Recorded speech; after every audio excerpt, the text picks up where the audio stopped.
What's going on, guys? How's it going today? Kind of got a little bad news for you. Due to Johnny being sick, we kind of had to let him go. So, because he's always sick, and I want him to be a healthy Johnny. And I said, when you get healthy, man, just come back, alright? So for right now, we're going to stick with what we have. I will do my best to moderate the channel and stuff. So that's all I got. I do have Heather with me. She's here.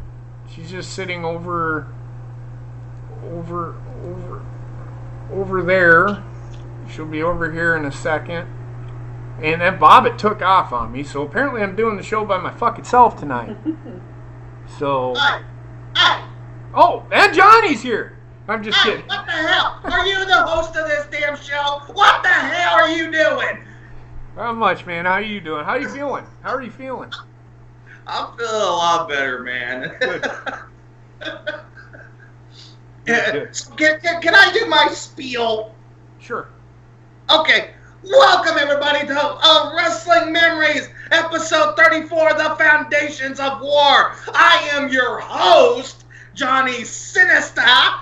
As with me always, I have JP and the Tattooed Mistress, and Bobbitt went somewhere. What's going on, everybody?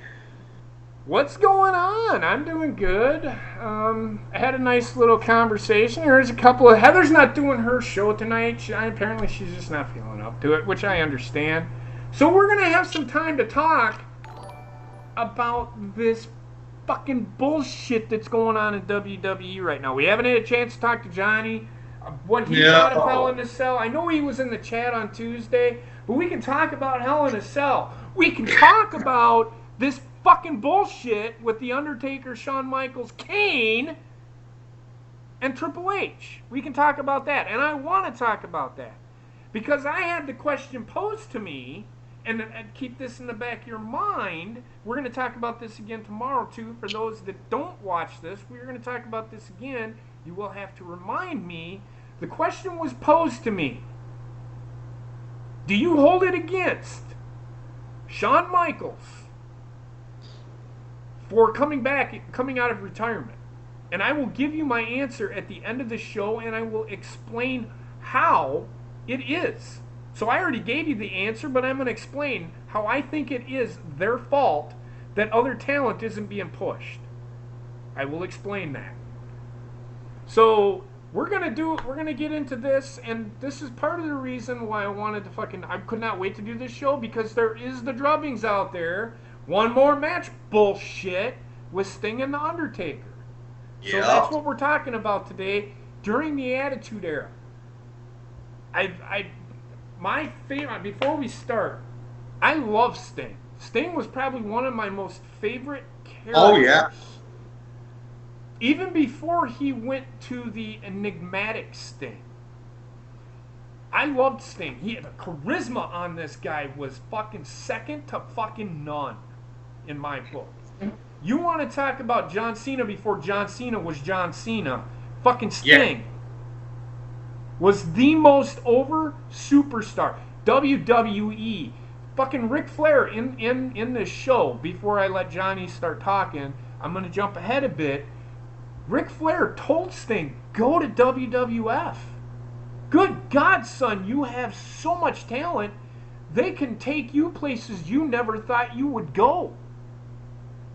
But he was true to his words. I mean, he was true to WCW, which I can't fault the guy for, because The Undertaker was the same way. So, that being said, I'm going to let Johnny go, and then we'll get into our spiels stuff. So, this episode was called Foundations of War, talking about essentially the cornerstones of WWE and WCW.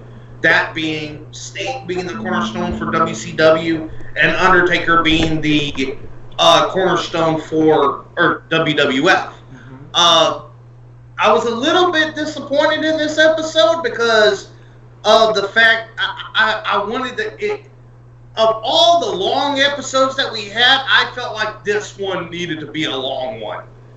I agree. I think it should have been at least an. I mean, they could have spent 45 minutes on each. They could have done their own fucking episodes, to be honest with you. Yeah. But 45, an hour and a half on each one probably would have been perfect. I think and I'm gonna say this. People are gonna be like, huh? Sting was the better character in my opinion. No, I agree. And I'm talking about the enigmatic Sting was the better character. Why? Because he didn't say a fucking word. Mm-hmm. And he didn't have to say anything. It's like with Shinsuke Nakamura. Shinsuke Nakamura is so good at what he does, he don't need to talk. He lets the fucking actions speak for him. That's what I wanted to see from Nakamura. We didn't get that. That is tragic. That was tragic there from the get. Once they made him open his mouth, I'm like, fuck, he's done. So same with Asuka. If they didn't have her talk, she didn't need to talk. Let the actions of her in the ring. With Sting, he didn't say a word for almost 1 year. Yeah. And look at how over he got. Oh, yeah. His was also the more in-depth character evolution, too. Yeah, I mean, his character evolution is a little more in-depth. Yeah, I could say it's a little more in-depth. He's changed over time. Because he went from this brightly colored, highly energetic California dude to the Crow. Undertaker was always a deep, dark character. Sting went from this all-American boy kind of like deal to this deep, dark. I mean, he got really deep and dark. Right. And this is what I wanted to get into is the time that The Undertaker was created. He was very different from the traditional, because the time The Undertaker came on the scene, it was still in the flamboyant gimmick era. Mm-hmm. Before the war really got going. The over-the-top gimmick. And his character was supposed to be an over-the-top gimmick. And it was, in fact, a little bit not on the topic of the show, but one of the things I always like to point out to people is Undertaker is one of the I mean, yeah, you have Hulk Hogan and but you know, people say, well, you have Hulk Hogan and all that, but Hulk Hogan went through a drastic change. Mm-hmm. Undertaker did go through changes, but the overall core stayed the same. Undertaker is realistically the last of the 80s gimmick. Yep. Realistically. Mm-hmm. He was the last of the 80s gimmick, and he's the one that stuck. The thing was that he rarely spoke. He had the mouthpiece of Paul Bearer. Right. And at the first sighting where Undertaker made his debut in Survivor Series, he was terrifying to children, and people were sitting there, the gas was going throughout the room. They hadn't seen a guy like this. And he was athletic. The difference with Sting is that Sting was, like they said, he was the California boy. He was Hollywood before Hollywood Hogan. Mm-hmm. A babyface, and he transitioned into the dark character. And if you guys want a really good story, go back on the WcW episodes and watch that storyline of Sting transitioning into the Enigma, or what some people call the Crow Sting. Yes. If you have not seen the beginning, the transition of that character, it started at Bash at the Beach, the night that Hulk Hogan turned. Sting left. Didn't he leave for like a month or something. If I remember it, Eric Bischoff said, we're going to have you leave for like a month and then you're going to come back. Because he bleached his hair. He doesn't have naturally blonde hair. The hair that he had as a Sting, as the Crow Sting, that was his natural hair. They wanted him, the bleach blonde California guy. That was his gimmick. So they had him go and away and grow his hair out, come back as the dark-haired Sting. He was still the charismatic and very colorful Sting. He just had darker hair. And then he came out one night and said, he came out dressed like the fucking Crow. You know, he started doing the whole thing. He transitioned, and he goes, you just never know where I'm going to be or what I'm going to do. And then that's when his character took off, and he didn't say another fucking word for about a year. And his hair got longer, and he just sat up in the rafters, didn't say a word, just watching. Just like the Crow. And if I remember the story right, he was accused of doing something. I can't remember what it was exactly, but he was accused of doing something bad, and it turned out it was a fake Sting. Yes. And that's what caused him to break in storyline mode, and storyline wise, to abandon and WCW in a sense. Right. Hey, Bobbitt. Bobbitt's back. I'm sorry, Heather. So, real quick, Bobbitt, who is your favorite character, Sting or Undertaker?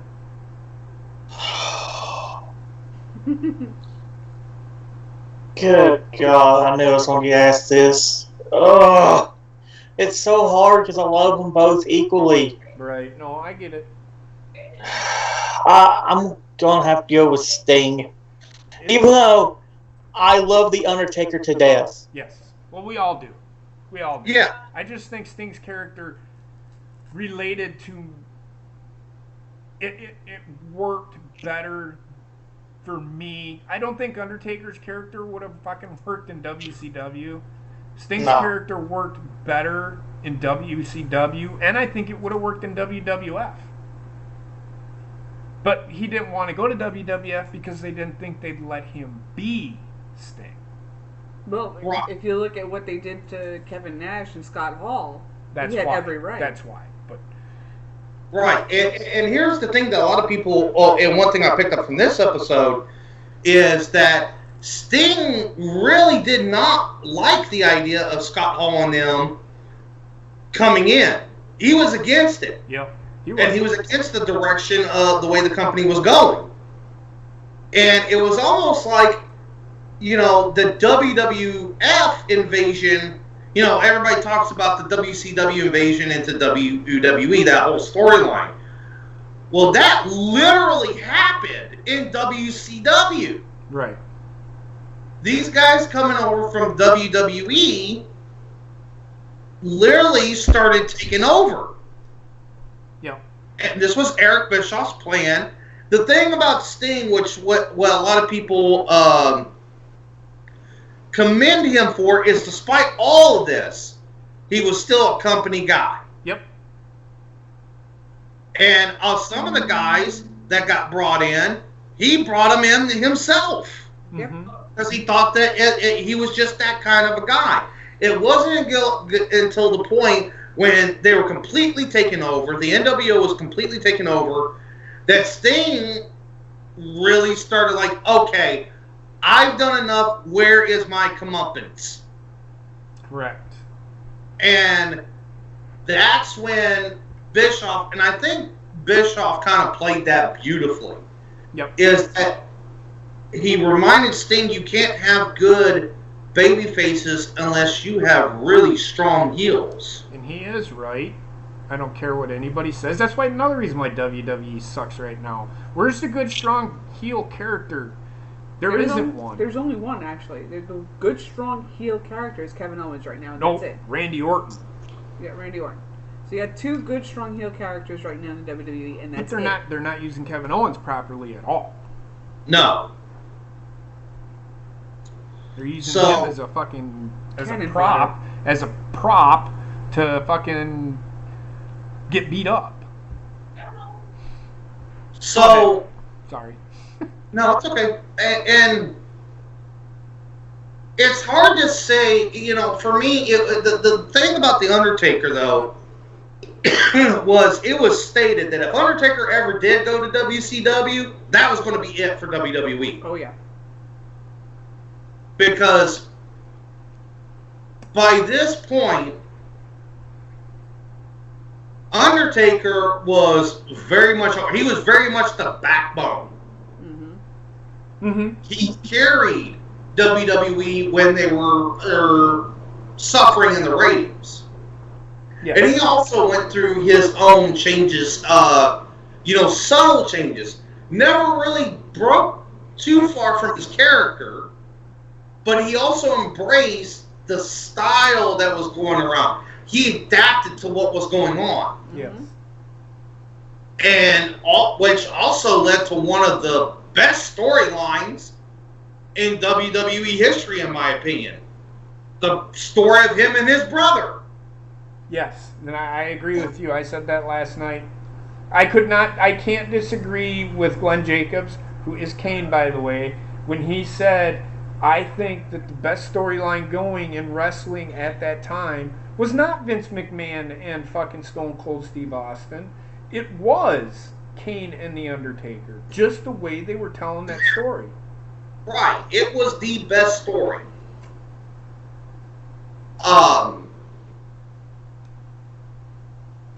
But the thing I always take about Undertaker, we all know Undertaker gets a lot of credit for being that loyal backbone guy in WWE.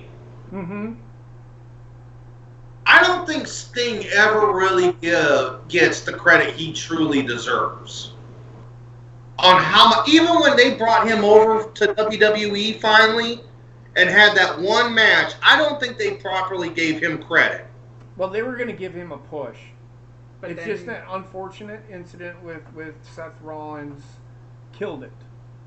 They were going to put the title on him that night. Yeah. Yeah. They were going to give Sting a run with the title. It's just he got hurt, and what are you going to do? Injuries happen. Yes, Seth Rollins was stiff at the time, but Sting doesn't hold it against him. No. No. And what I guess what my point is that people talk about all the time about how Undertaker was always loyal, he never left. But you can make the same argument. Which is why... Actually, you can make the argument that Sting was more loyal than The Undertaker because The Undertaker actually got his start in WCW and then went to WWF. Right. And here's the thing. Sting, I think, it's a little bit more important because he was there for the last match aired on WCW. The very last night. He hosted the show. Yep. Him and Ric Flair? No, they did not main event. They had the very first match on Monday Nitro. Right. And had the very last match on Monday Nitro. Right. And, I just don't think, we talk about our favorite wrestlers all the time. But a lot of times we only talk about the WWE. If I was to throw in WCW into the mix, my list changes drastically. Sting's definitely a top 5 for me. Absolutely. Like, okay, for me, Sting is my number 1. Followed by Stone Cold or Undertaker, depending. They take up the 2 and 3 spot. But Sting was my number 1. I think reason why people take Stone Cold is just because of how fucking popular Stone Cold's character was. It's not even that. With Sting with me, it's the longevity for what he did. I mean, Jesus Christ, the guy just recently retired. Yes, Ric Flair had a longer run than he did, But holy shit, this guy did not come to WWE until he had enough, he felt that he had enough footing that he could say, no, you will not change my character. I'm going to stay the same. And by then, WWE had no choice but to let him be who he was. By that time, also, is Triple H who was negotiating things with him and not Vince McMahon. And that's true. That's what made it smoother. And that's true. Now, here's a good question. Out of these two guys, now we all know their story of how they started, and we know through them through storyline. Who do you think was who had the more impactful storyline, do you think? Overall, taking their whole career during that Attitude Era, during the Monday Night War, who do you think had the most impact? I'm gonna go with Sting. Even though WWF won the war, I'll go with Sting, because where was the Undertaker? I mean, he was kind of in the main event scene, but at that time, it was all about Stone Cold Steve Austin and fucking Vince McMahon. Right. And The Rock. The Undertaker was there, but he wasn't main eventing every, you know what I mean? Yeah, not main eventing, but he wasn't always there. The Sting, everybody wanted to see Sting. Everybody wanted Sting. Sting was the reason why WCW was as popular as it was when they felt that he was the one that could beat the NWO. In fact, he did beat the NWO. Yeah. But and what ruined WCW, which we'll get into next week, is that they just kept letting the fucking heels go over. Eric Bischoff let the shit that made him successful bite him in the ass. Yeah. I think Sting I'd have to go with Sting myself. Heather, what about you?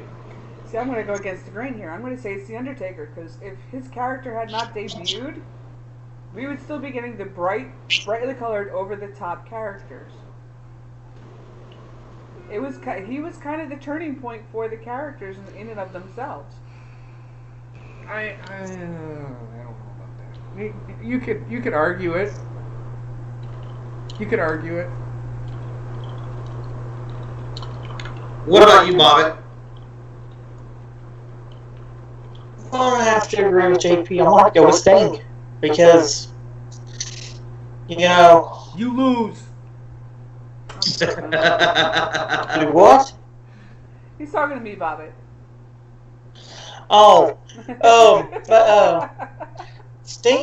Sting was one of the reasons why I loved WCW back in the day. And he's the only one that was realistically the only one who could beat the NWO.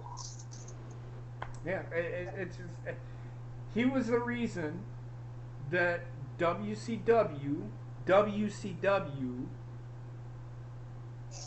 was even still in the picture when it came to the NWO, because everybody wanted to see Sting beat fucking Hogan. Yeah. Except for the fact that he eventually joined the NWO. And that's where everything got fucked up. That's where fucking Bischoff went, and that's what ruined Bischoff. But as far as longevity, I'd have to go with The Undertaker in that aspect of it, because he's apparently still fucking going. Yeah. Well, and speaking of Undertaker, I mean, Vince McMahon said something about him that I don't think Vince McMahon has ever said that about anybody else. Nope. Is Undertaker was the guy you wanted in the foxhole with you. And because he would always be there. Right. And speaking, Undertaker got rewarded for his loyalty. Mm-hmm. I find that kind of funny, because you see these guys now that do you think that that is a factor into today still? That the guys that stay loyal, or and why we have this issue with some of these superstars coming in, is that Vince is not seeing them as loyal? Yes Are and you no. are you talking about the newer guys? You're talking about like the Undertaker, because he's so loyal that Vince will put them on a show over a Ty Dillinger. Right. He did that a lot with John Cena, and John Cena showed his loyalty. I'm not. If it's true, shame on him, because he really. Do you think, what is it? You hear these guys say all the time, my dream is to come here and be a part of this. My dream is to main event WrestleMania. And anybody and any superstar that comes into the fucking WWE or is in New Japan, can you honestly tell me, can anybody out there right now honestly fucking tell me that you think Kenny Omega does not want to main event a WrestleMania?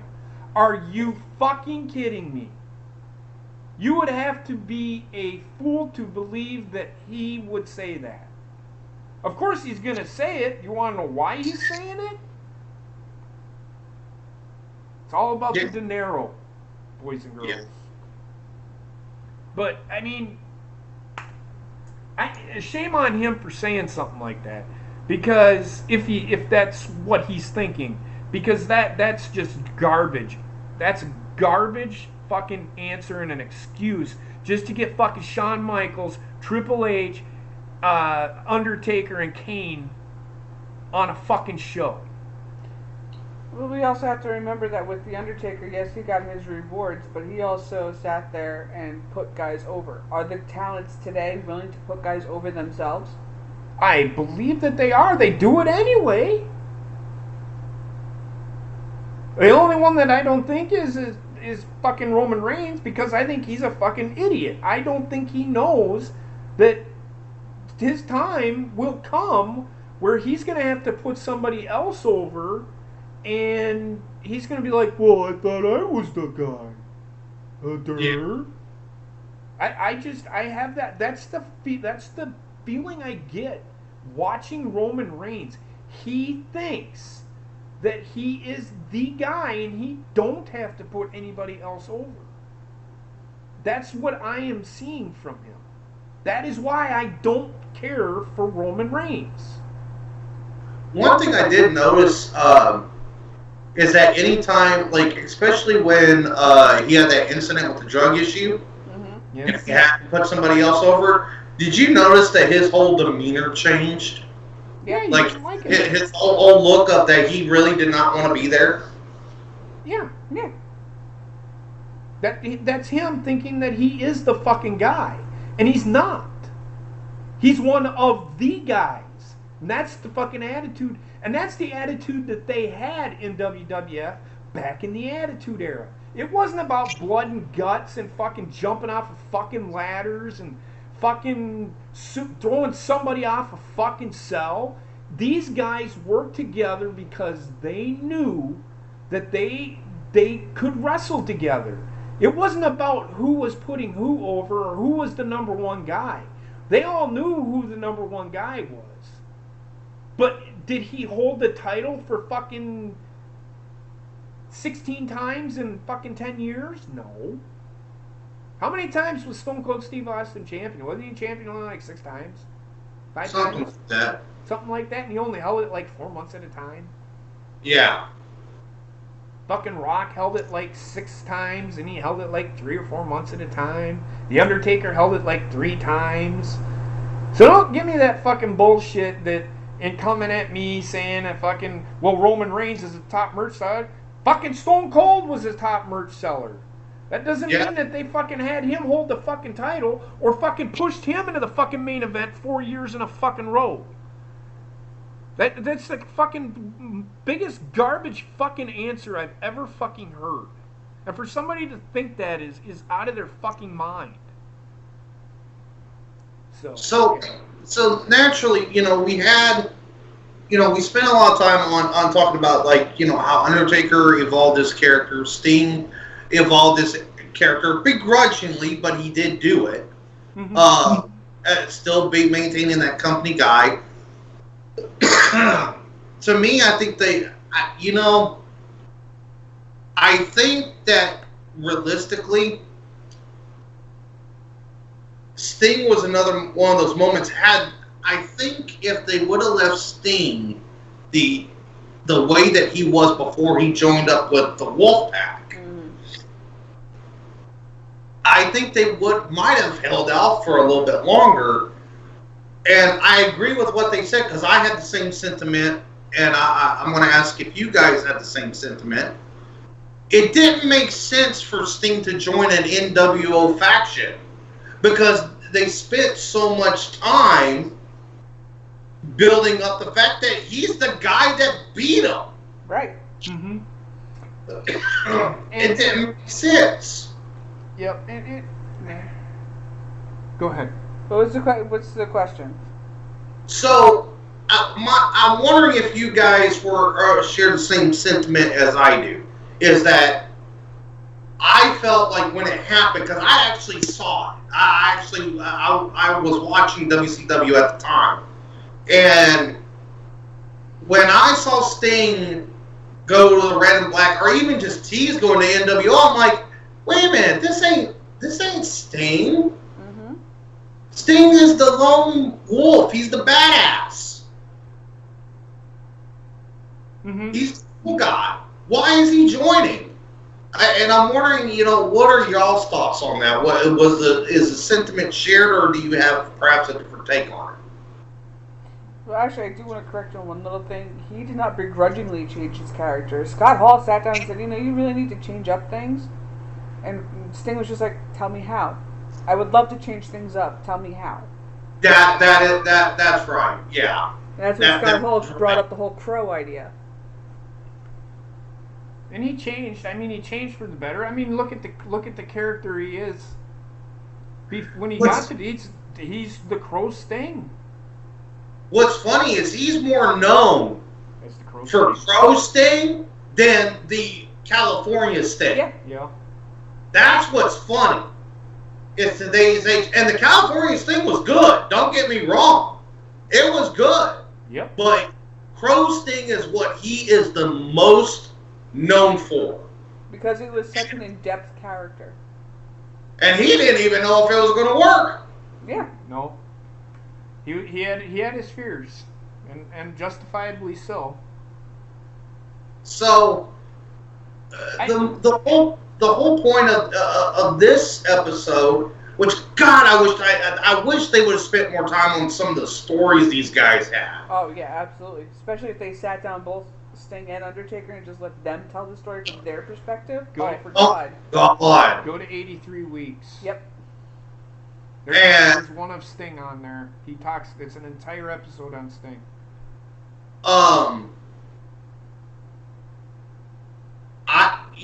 My thing is that these guys were shown as these guys were the literal backbone. That's one thing you can never take away from Sting and Undertaker. Mm-hmm. Is they were the literal backbone of the company.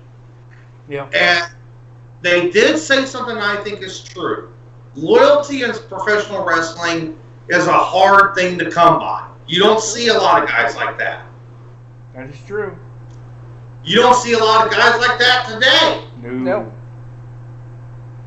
Because of the options that are out there. Yep.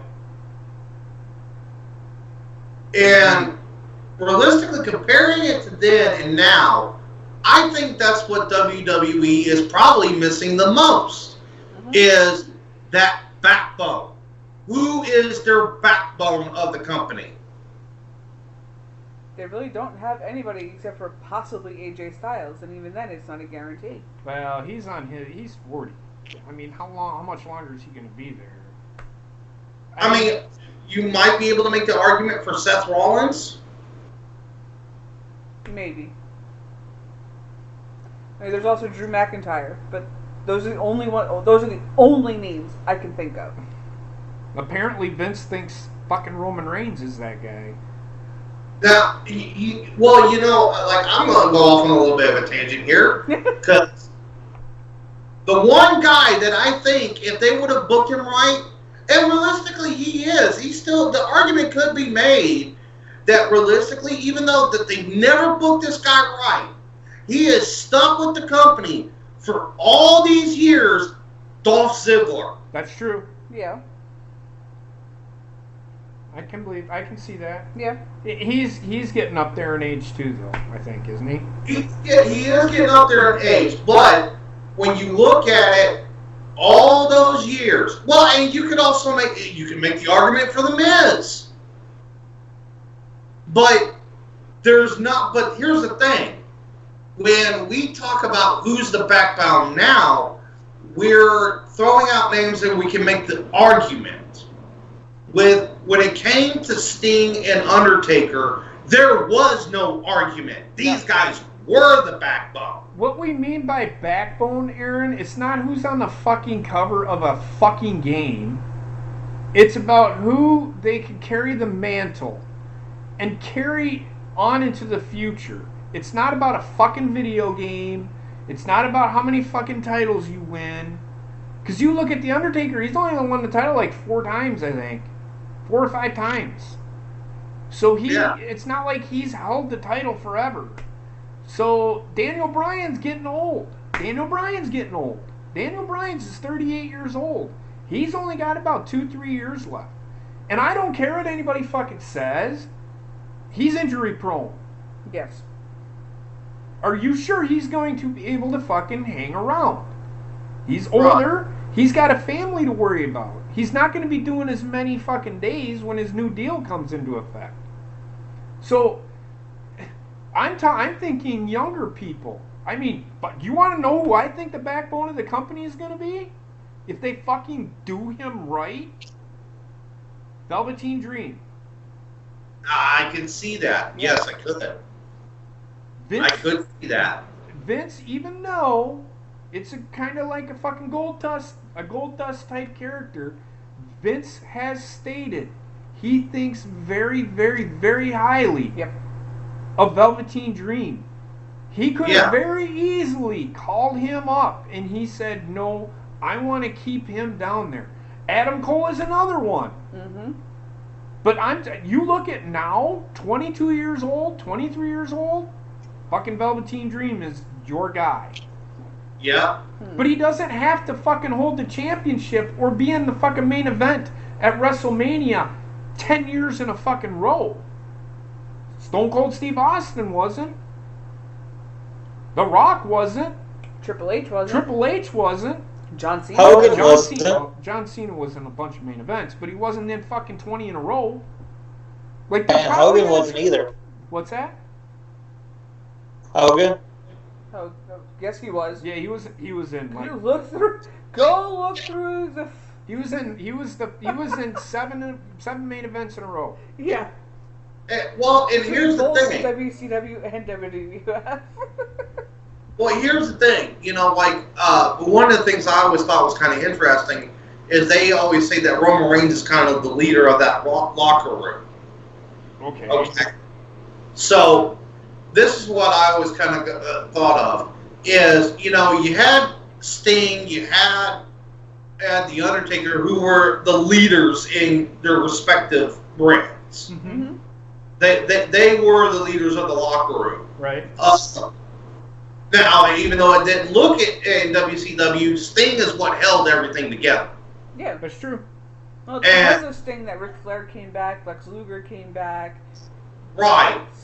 Kevin and Scott got over. But here's the thing.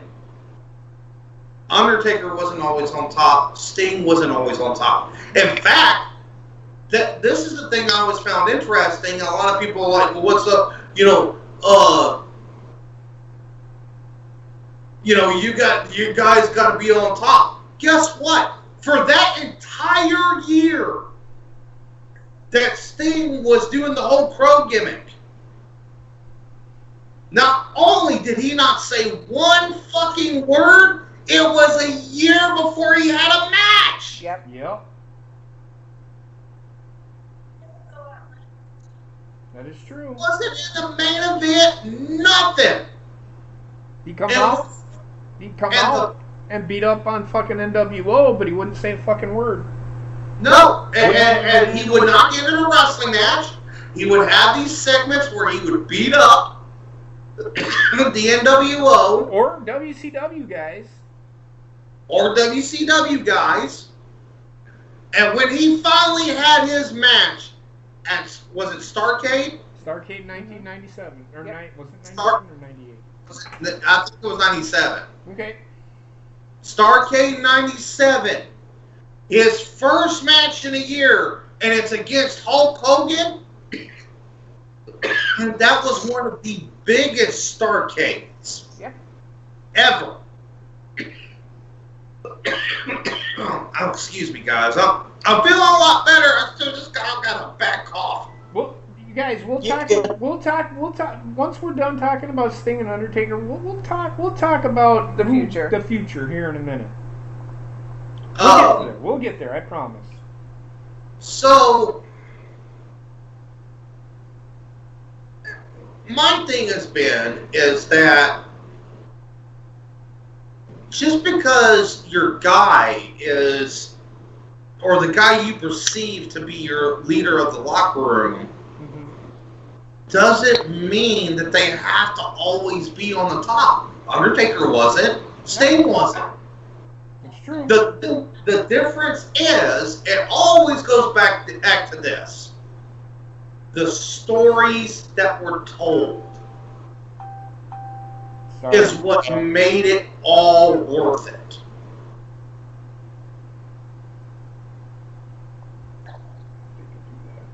Always comes back to that. Yep. Nope, I agree. Totally agree. And you don't see that today. No, you don't. Their supposed leader of the locker room is a guy that we don't want to see anymore. Exactly. It's not that we don't want to see him. We're just sick and tired of him getting this push for no reason. Push and not pushing anybody else. If they pushed other characters like they do him, WWE would be so much better off. Right. I mean, look at fucking, and we go back to this during the Attitude Era, and even in WCW for a little bit before they started fucking up. They were pushing more than one fucking guy at a time. Mm-hmm. They were pushing Sting. They were pushing Hulk Hogan. They were pushing Kevin Nash. They were pushing Scott Hall. They were pushing Lex Luger. They were pushing Rick Steiner. They were pushing Scott Steiner. On WWE, they were pushing The Rock. They were pushing fucking Stone Cold. They were pushing The Undertaker. They were even pushing Mankind. They were pushing Goldust. They were pushing everybody. They weren't just leaving one guy and making him the center of the fucking show like they do today. In fact, they actually had matches where they just, like, fucking one week Stone Cold had fucking faced The Undertaker, and then the next week Stone Cold's facing Mankind, you know, and it wasn't a fucking repeat fucking Finn Balor versus fucking Baron Corbin 10 weeks in a fucking row. Right. It would be against different people. They would go up against other people. That's how they pushed their talent. Now it's even the Big Show. Yeah, they even pushed the Big Show. The Giant was really big in WCW. He was the one that beat Hulk Hogan, Hulkamania. He was the guy. In fact, he was world champion when fucking Hulk Hogan turned over to the NWO. Yeah. So, Hulk Hogan wasn't the champion at the time. He beat Hulk Hogan at Road War Hogwild, I think it was. Mm-hmm. But it boggles my mind how this company just seems to think that now only one guy needs to be pushed. Because they're even putting Seth Rollins and Dean Ambrose on the back burner, and I'm sick and tired of seeing them because of it. I am hoping that they get severely hurt again so that this fucking god-awful fucking story that they're telling ends. I want it to end. Now, the one caveat that I do want to throw out there is that we can't say necessarily, right now anyway, of SmackDown. SmackDown has been doing some, not with everybody, because like you said, they're not pushing Ty Dillinger at all. They're not pushing AJ Styles like they are Roman Reigns either.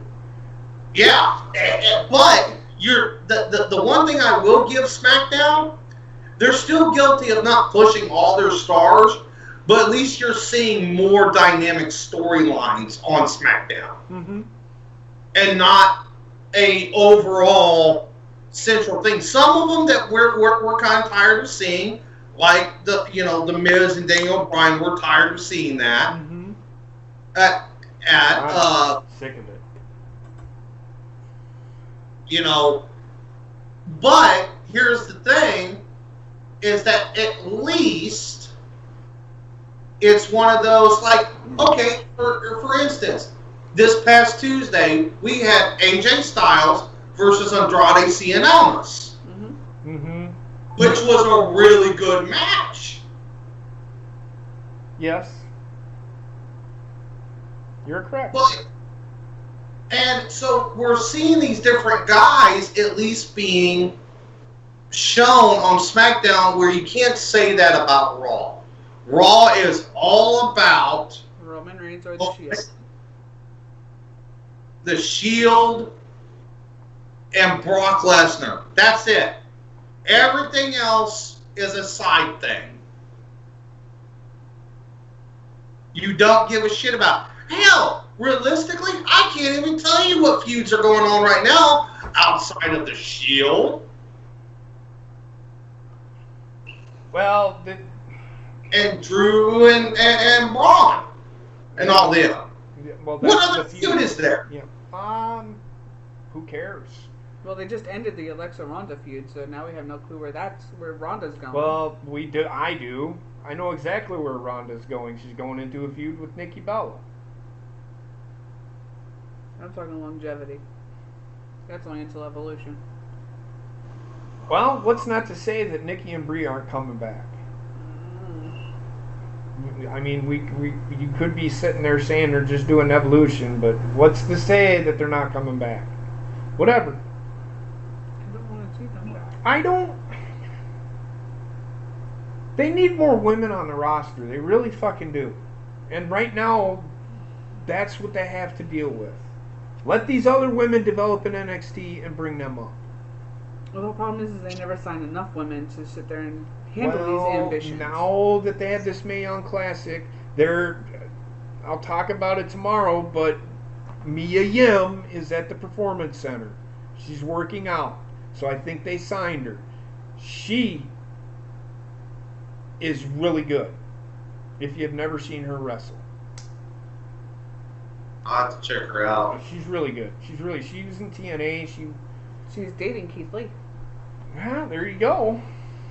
She's really good. You'll like her. So, my thing, I guess, for me, as a fan, I miss the Sting, the Undertaker-like character. Yes. You don't really see that. At first, I thought Bray Wyatt was going to be that character. When he first came on, I was ready to get behind him. Yep, I was too. I was liking what he was doing. I gave him and the Wyatt family a shot, and then all of a sudden they started doing that. Well, when they got buried by the fucking Rock and John Cena at WrestleMania 32, I knew that fucking... Right. There's two things that I wanted to talk about, and we're pretty much... I mean, the thing about this episode, it's pretty much self-explanatory.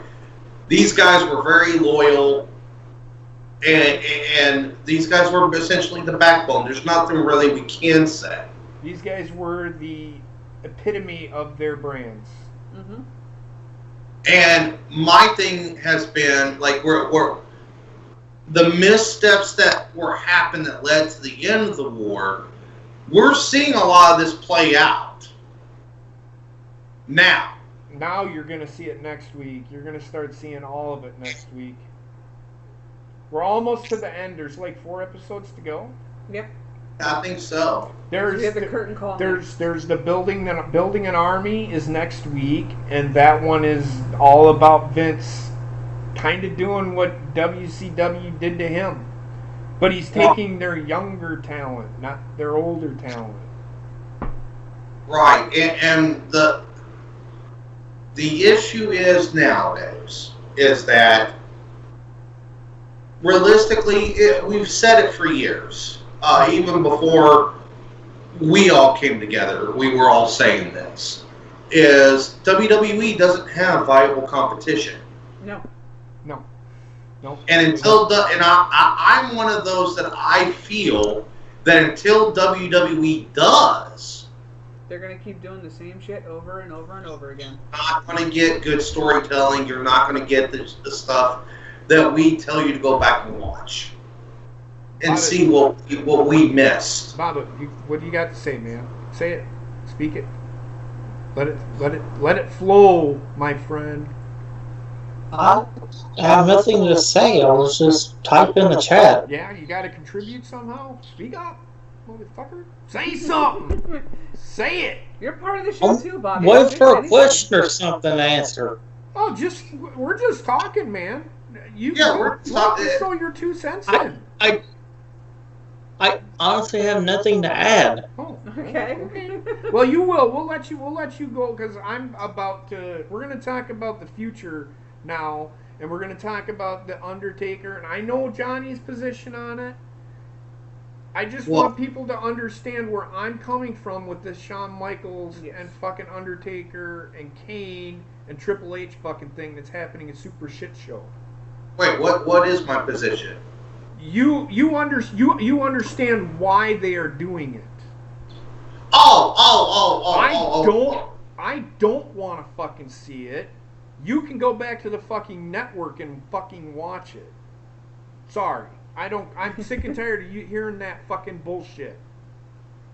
I'm so over that because the question was posed to me today. And I want everybody to answer this question. The question was posed to me today. And I'll pull it up real quick. And I want to say it right because I don't want to say it wrong. Well, while you're doing it, let me clarify. Go ahead. My position. Go ahead. I understand why they're doing it. I don't want to see it. Mm-hmm. Okay. Yeah, we know you. I gathered that you did not want to see it, but you still understand the concept behind it, why the idea happened. Now, I don't go as far. Now, the only difference is realistically, the only difference is JP won't watch it, whereas I'll sit and watch it. Well, we kind of need somebody to watch it so they can report on it with the show. My thing is, as much as I don't want to see it, I'm still an Undertaker mark. I get it. I honestly, people misunderstand me. I get it. I'm like you. I'm on your position. I don't want to see it, but I get why people want to see it. But here is how they can fucking, and I'm talking about Triple H, Shawn Michaels, Undertaker, and Kane. And I can't fucking find it. It's fucking frustrating. You should have DM'd it. I thought about it, but damn it. So keep talking, I'll find it. Well,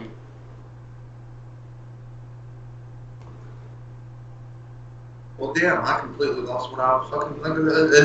It was right on the tip of my tongue.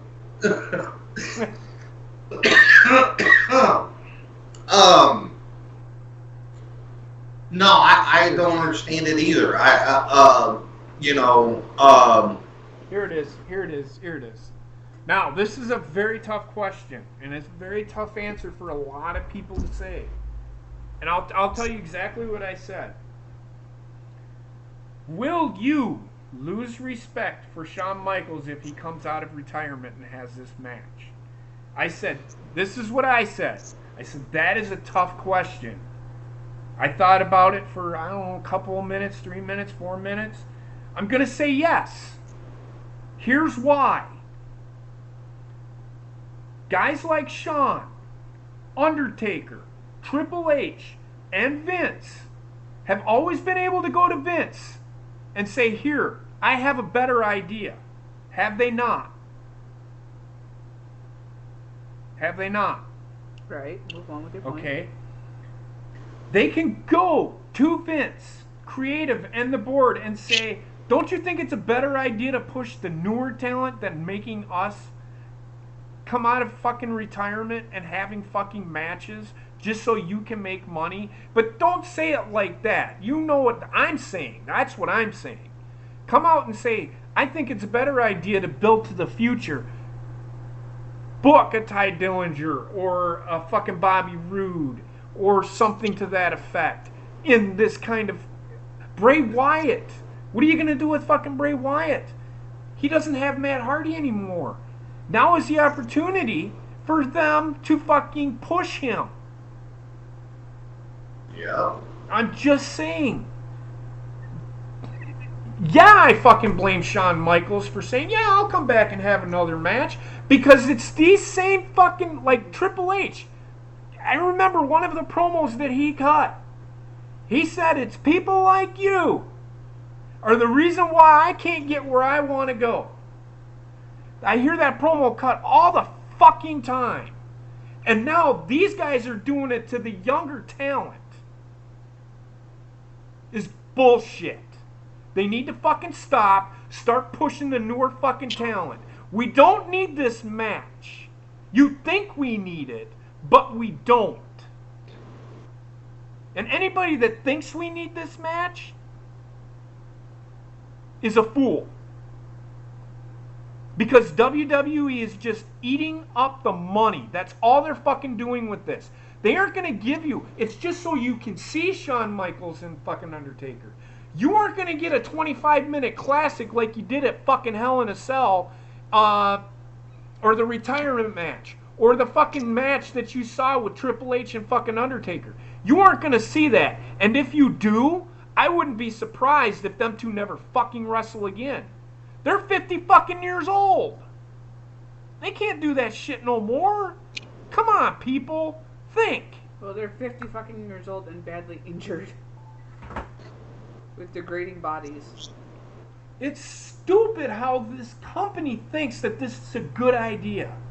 Yeah, you're going to get your fucking money, but you're going to make your money either way. You don't need this match. You don't. At least in my eyes, you don't. And for people to say, well, I've never seen, and I got it today.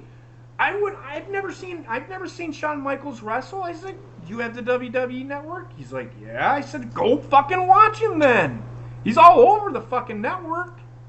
There's tons of matches on. Every match he's ever had in WWE is on there.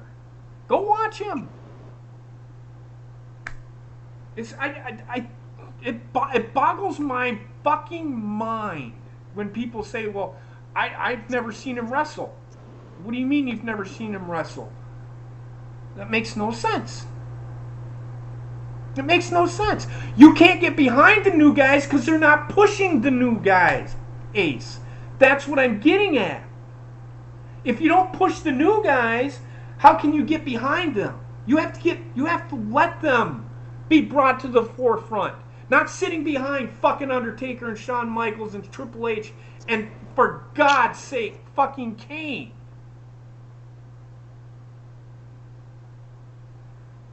It's because WWE doesn't push that character. It's not always the talent's fault. It's WWE and their fucking greedy pockets. They want to line their pockets with fucking money. That's all it is. You're gonna get a 10 fucking minute match, at most 15, out of The Undertaker and Kane and Shawn Michaels and Triple H. That's it. That's it. Let me kind of shed some light on something here. Let me kind of try to explain the reason why we have this issue. It would be one thing if this didn't happen very often. Right.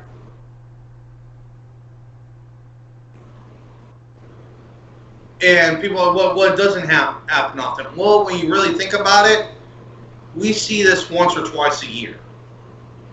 Now, if we had an instance where, I'll give you a really good example. Okay, for those of you that are wondering why we don't really like this repetitiveness of that they keep bringing back Undertaker. I want you to go back and look at Raw 25. Okay. The moment the glass shattered was probably the biggest moment in Raw's timeline in the past 5 years. Right. Why? We hadn't seen Stone Cold in a WWE ring in much longer than that. Right. I don't mind them coming back, but I don't want to see them in a match. I don't mind them coming out and I don't mind Stone Cold coming out and giving a fucking stunner to somebody. I don't mind that. I don't want to see them in a fucking pay-per-view match, if that makes sense. I don't want to see it. They're taking spots. Vince is Vince. This is Vince. I'm talking about Vince. I'm not talking about Triple H, Undertaker. I blame them. They could say, hey, I don't think this is a good idea. I think we should push newer talent. Because, I mean, Shawn Michaels is a fucking producer down in NXT. So, I'm pretty sure he says there's better guys than me and fucking Undertaker to be in a match. Don't you think, Vince? I mean, really? I just don't want to see him in a match. I don't mind if Undertaker comes back and fucking choke slams Vince through a fucking table.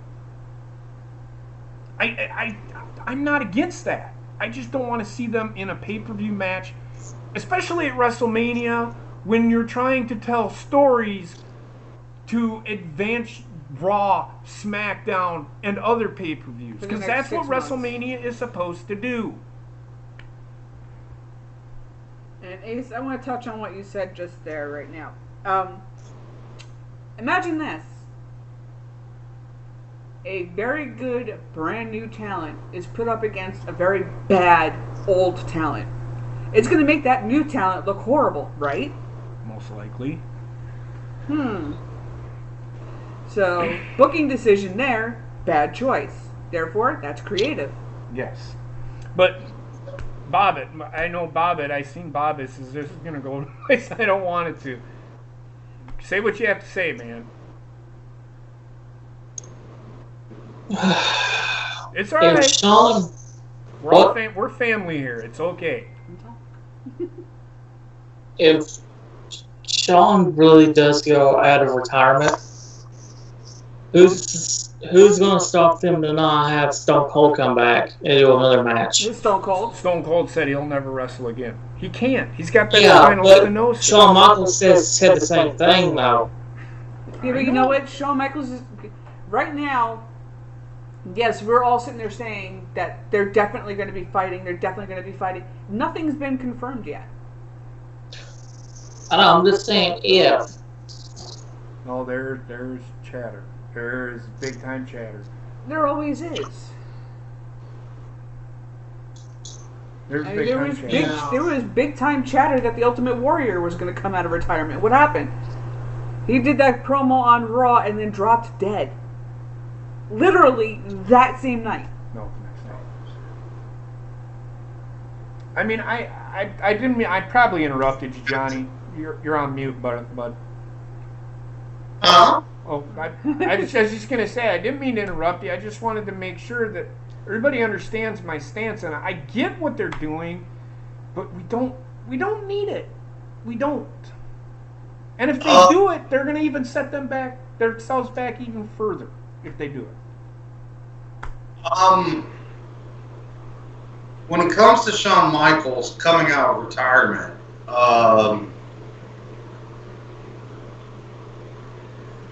I can't say that that my respect for him would be the same. Yeah, and I would lose a little. Mainly because that's what he's touted all these years. Exactly. And that's the point that I'm trying to make. He's the only one to retire that has stayed retired. Ric Flair retired, he came back. Undertaker retired, he came back. Triple H retired, he came back. Kurt Angle retired, he came back. I mean, come on. There is. That's because they are. How many times do I gotta fucking say it. They are not being showcased. That's why you're not seeing them stand out. I can tell you 5 fucking people right now that I think would probably stand out and could probably fucking take this company to that next fucking level. Yeah, they're not going to be there for fucking 20 fucking years. Fucking Finn Balor, number 1. AJ Styles should be main eventing every fucking pay-per-view they fucking have. Braun Strowman, another one. Nakamura, another one. Should I keep going? Ty Dillinger, Seth Rollins, Drew McIntyre, Dean Ambrose, Drew McIntyre. You can stop yelling. Don't give me Asuka. that shit that nobody on the current roster stands out. There's plenty of guys. Plenty. Wyatt. Bray Wyatt. Another Elias. one. Luke Harper. Oh my God! Don't even get me started on Luke Harper. And how badly they buried him. Oh, fuck yeah. And Eric Rowan. I hate that when people say there's nobody on the roster that stands out. That's because they're not letting them. They would rather have fucking Shawn Michaels, Triple H, Undertaker, and Kane take the fucking spotlight. I'm sorry. I'm just so fucking annoyed with this shit. It drives me fucking nuts. There's tons of guys on that roster that they could use. And they don't do it. Because they're scared that they're gonna lose money. Fuck that. They'll make as much money. Say what you gotta say, Bobbitt. Stop putting it in the chat. If you actually give people a chance to talk. I did, but I don't want to interrupt your fiery promo there. Well, no, I'm done now. Say what you gotta say, brother. I'm sorry. Like, Jesus Christ, the promo you just cut is better than half of Roman Reigns' promos. Maybe I should become a fucking WWE superstar. I don't fucking know. DDP I weigh the same as Finn Balor does, except I'm fucking almost 50. Oh wait, I would be over. Go ahead. But to answer the question, though, I think lose all the respect that I do have for Sean, because there's no reason why he should come back. Like, he had 2 of his best matches of his career at 25 and 26. There's no reason why he should come back at all. You mean WrestleMania 25 and 26? And like you said, he's taken a spot away from somebody who deserves it more. Well, it's not only that, Bobbitt. At Table for 3, where he sat down with AJ Styles and I believe it was Kevin Nash, he sat there and he brought up the fact that somebody had photoshopped a WrestleMania poster with him and AJ Styles being face to face, and he sat there and he said, the story that I told to end the Shawn Michaels career was told so perfectly, I can't justify bringing that character back and coming out of retirement. Exactly. It makes no sense. I mean, he said it himself. There is no justification for him to come out of retirement to actually wrestle.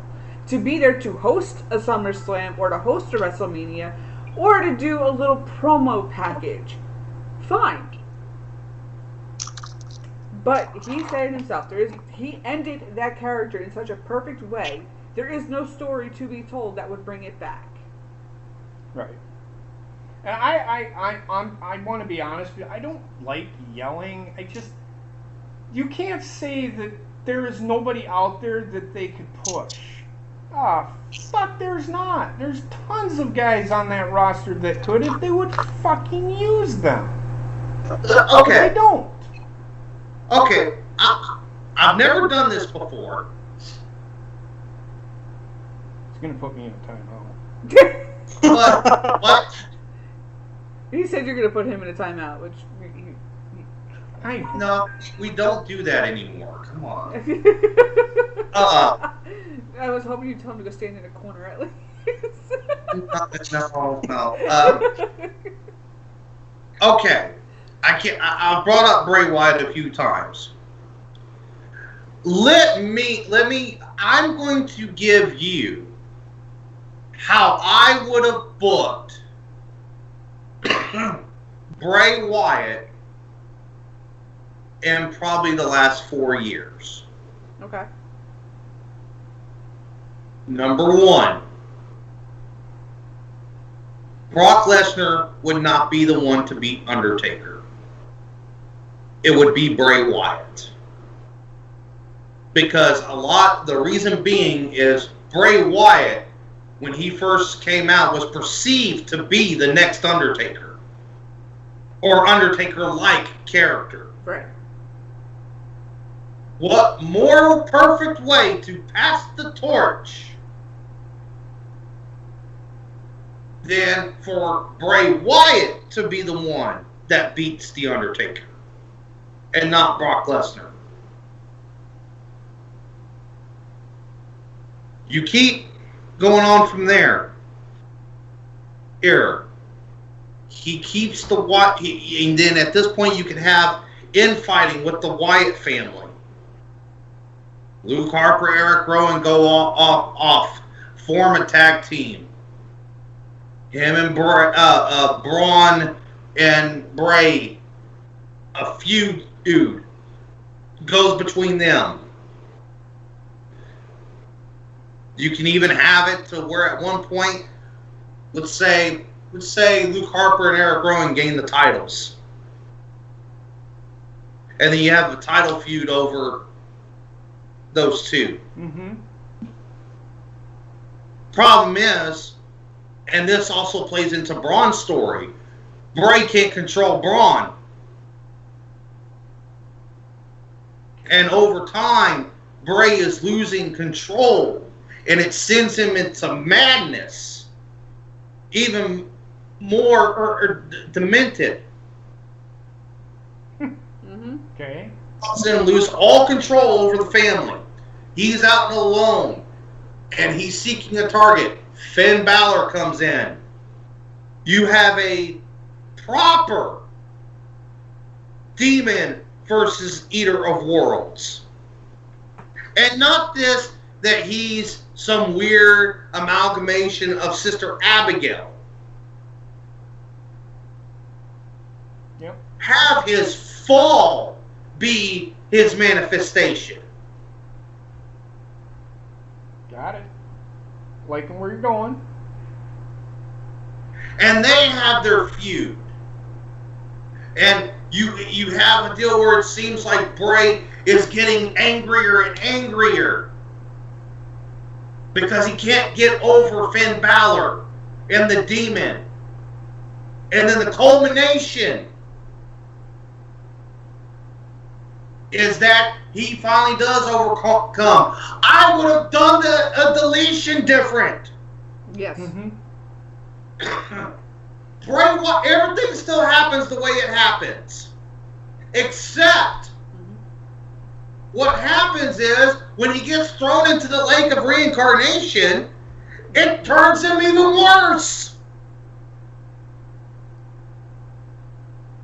Right. There you go. There you go.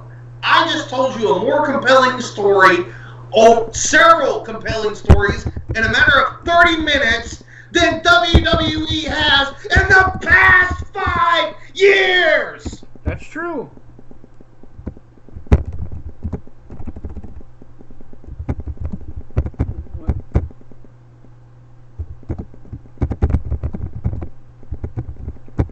Okay. I was gonna say, what did you say? Yeah, now I can. I was letting Johnny talk. So, Ace, I'm not so much mad at what you're saying. I get what you're saying. It frustrates me when people say that because that's just saying exactly what I'm saying and trying to dispel is that they're not given that opportunity because The Undertaker, Shawn Michaels, who else? Triple H. The Rock. The Rock. Stone Cold can't wrestle. So for him to come back is like a treat. To see him Stone Cold stun fucking Shane McMahon and Vince McMahon. I'm okay with that. He's not going to wrestle in a match. He's not going to wrestle in a pay-per-view. That I don't mind. I don't mind these guys coming back and cutting promos. The Undertaker being The Undertaker. But we don't need these guys wrestling all the time. We don't need fucking Other guys coming back. Ric Flair. I mean, to see Ric Flair. You shouldn't see Ric Flair. Maybe once a year. Ric Flair is like one of the biggest icons to ever walk into a wrestling ring. Sting is another guy. I don't want to see him all the time. I just... They're not given that opportunity. So for people to say, well, I don't like the talent, there's nobody that stands out, it's because they aren't given that opportunity. And that's really frustrating. Because if you listen to what Johnny said, Bray Wyatt would probably be sitting where The Undertaker in that match now. Instead of The Undertaker having to fucking do it. That's what I'm getting at. WWE has the creative minds. I know they're there. I know they're there. Because Triple H has his inside people. But Triple H's people aren't writing right now. And I'm going to tell you, and I'm going to be blunt with you, Mick Foley's son Dewey is one of Triple H's guys. He's probably the reason behind half the shit that's been going on. Have you noticed just how little bit better SmackDown is getting? And how much a little bit better Raw is getting? It's because he's being able, they're letting him do what they pay him to do. Finally. Now they've got to let it happen. They have to let them tell their story. Let these guys tell their story. Stop scripting them. Let them do their thing. If they fail, they fucking fail. But at least they fucking gave it a shot. And if they fail, then you go out and find that next new guy. They're down in NXT. You mean to tell me you don't think Adam Cole could be the guy? Huh. That guy doesn't need a fucking bullet point. All you got to do is give him a fucking mic. And he's on point. I'm telling you. It's that simple. It's as simple as that. Simple storytelling goes a long fucking way with WWE. But for some reason they've lost that. Because they're more worried about what one guy is fucking doing or how he is perceived than what the rest of the roster does. So they have The Undertaker and Shawn Michaels and Triple H, because they know they're losing money. So Vince McMahon has these guys come back because he has nothing. He can't rely on fucking Roman Reigns. And he knows it. That's the problem. Because they don't bring anybody else along with Roman Reigns to push. Roman Reigns' character would be so much better if he was pushed along with other guys. I guarantee it. And stop scripting him. Have him go back to the thoroughbred like Heather said.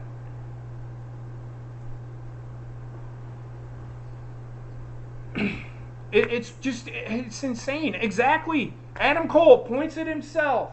He does this, and he's over. The guy is money, and WWE for some reason just has. They think that this Samoan guy is the best thing going in wrestling right now, but it's not. It's a guy over in fucking Japan that dresses like the fucking Terminator.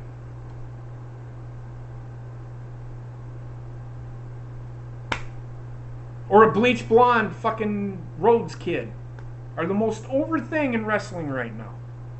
And anybody that doesn't think that, if Vince doesn't think that, he's a fucking idiot. He needs to fucking go away. Which ain't gonna happen, but needless to say. But I get what everybody's saying. I'm just saying, to say that there's nobody that stands out, that's not true. One bit. There are plenty of guys that stand out. WWE just won't let them do it. You have anything to say?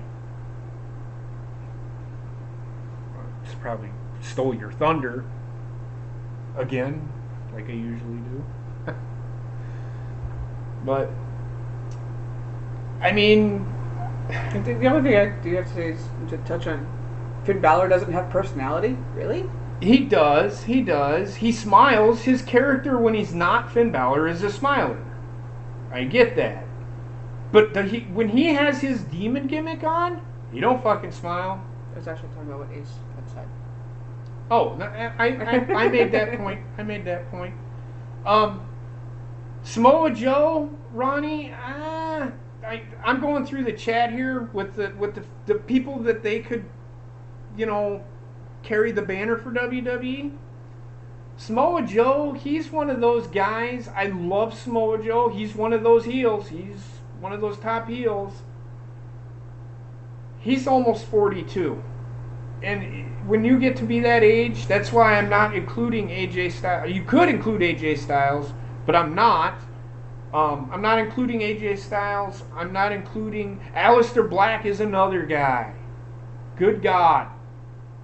Vince loves that guy. Mm-hmm. He said so himself.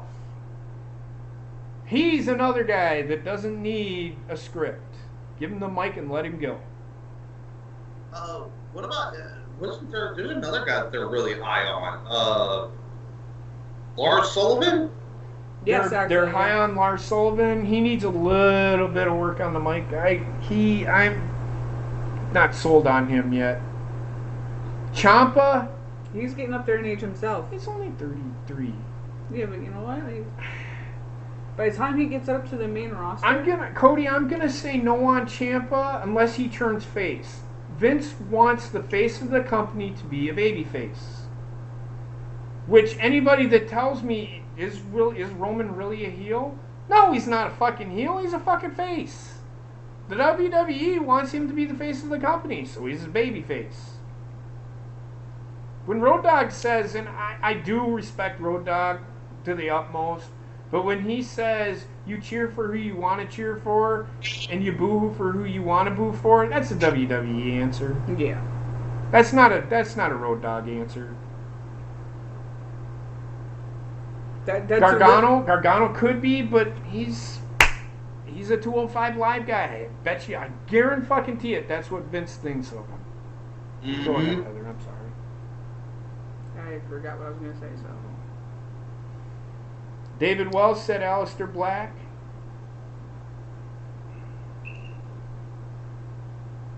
Aaron, I'm sick of Brock coming back every time because every time he comes back, I cringe. Why do you think they have bringing Brock back? Because Roman Reigns ain't getting the fucking job done.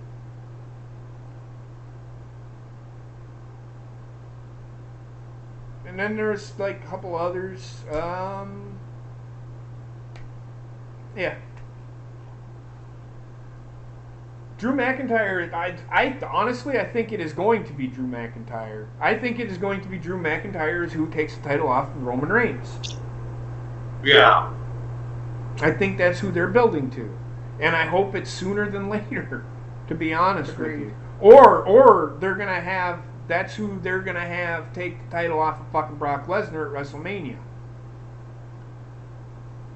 And you are correct. And I stated this before, and I've said it. If you go back and watch the Smack It Up, when he's over in New Japan, he didn't wrestle as Finn Balor. Yes, he was Finn Balor, but he was the demon Finn Balor. Because Finn Balor is the demon. Whenever he was not in the demon gimmick, it was Prince Devitt. Balor, I think if I'm correct, Balor is a demon in Irish lore. Yes. So it's not a last name. That's the demon. So that's the character that he portrayed. Yes, he wrestled as Prince Devitt. That's what WWE is portraying as Finn Balor. They're portraying Finn Balor as Prince Devitt. But really, if they want to portray Finn Balor, he needs to be the demon. That's what they need to do.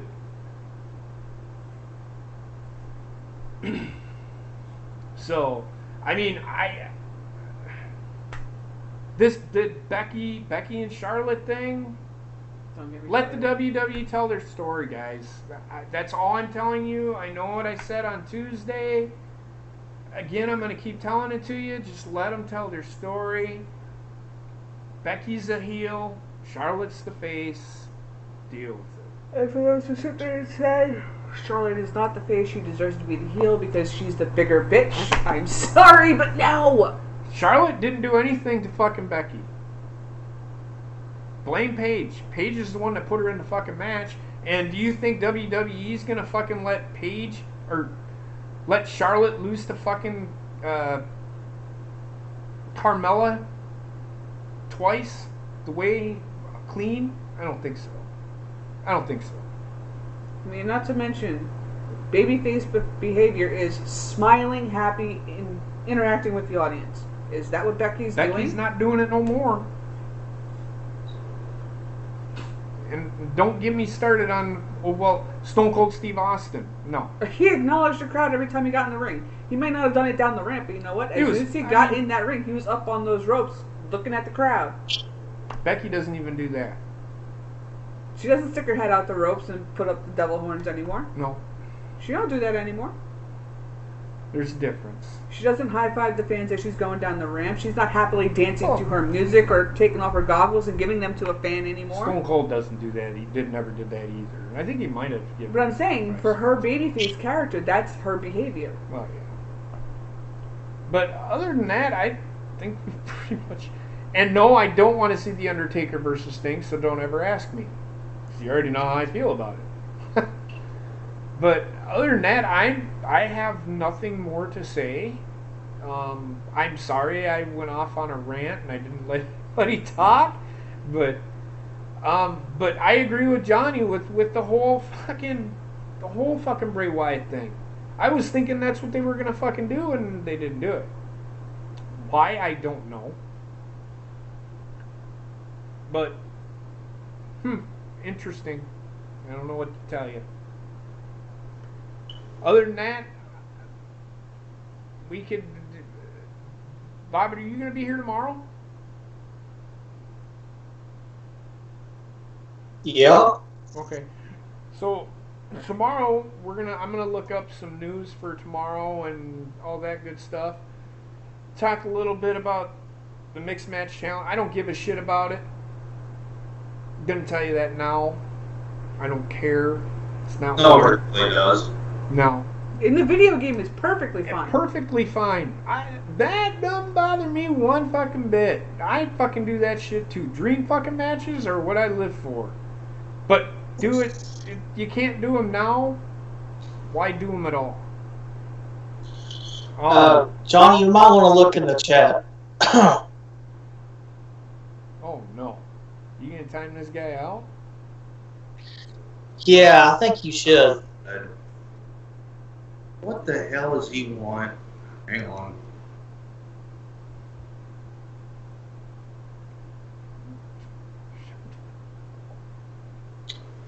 Man, fuck Cody. Here we go.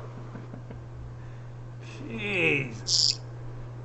I suppose I could have timed him out. Apparently, like shoving things up my anus or something. I don't know. But I mean, you do like your smoked sausage. shut the fuck up.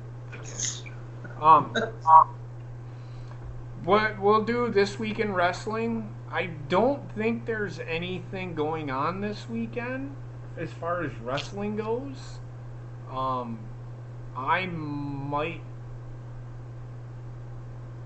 don't know what's going on for wrestling this weekend. Probably nothing, but that's neither here nor there. So with that being said, unless Bobbitt, you got anything that you want to add? No. Sure. Okay. HIV positive. Well, I'm sorry to hear that. Do you got anything you would like to add? I'm hungry. She's hungry. Heather is hungry. Johnny, what about you, man? Nothing other than say thanks for everybody for all the well wishes. Yeah, and again, I'm sorry that I went off on a tangent. I'm not mad at anybody, especially you, Ace. You're my boy. You're my boy. I just want people to understand where I'm coming from, and it's so frustrating when people. It's hard for me to explain. But I want to thank everybody for being here. There's much love. What the fuck is your problem? This movie. I do want to say this one last thing though. It's pretty nice having a Trexter free stream tonight. I know, isn't it though? Mm-hmm. I'm just kidding. The reason he's not, he had to work tonight, so he's not here for that reason. But I want to thank everybody for being here. I'm going to let Johnny take us out. I just want to say thank you to everybody. We will see you tomorrow. We'll have some news. I'll see what I can find. I'll make Bobbitt do something. I'll have Heather find something. And we'll talk about it. And then we'll go from there. So other than that, Johnny, why don't you go ahead and take us out of here. Alrighty.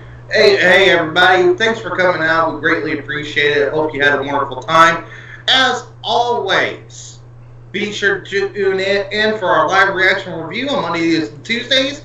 And be sure to tune in for next week, episode 35, Building an Army, Wrestling Memories. Thank you guys again so much. Be sure to hit the like button, share, subscribe, hit the bell icon because that's the only way YouTube will let you know that when we go live.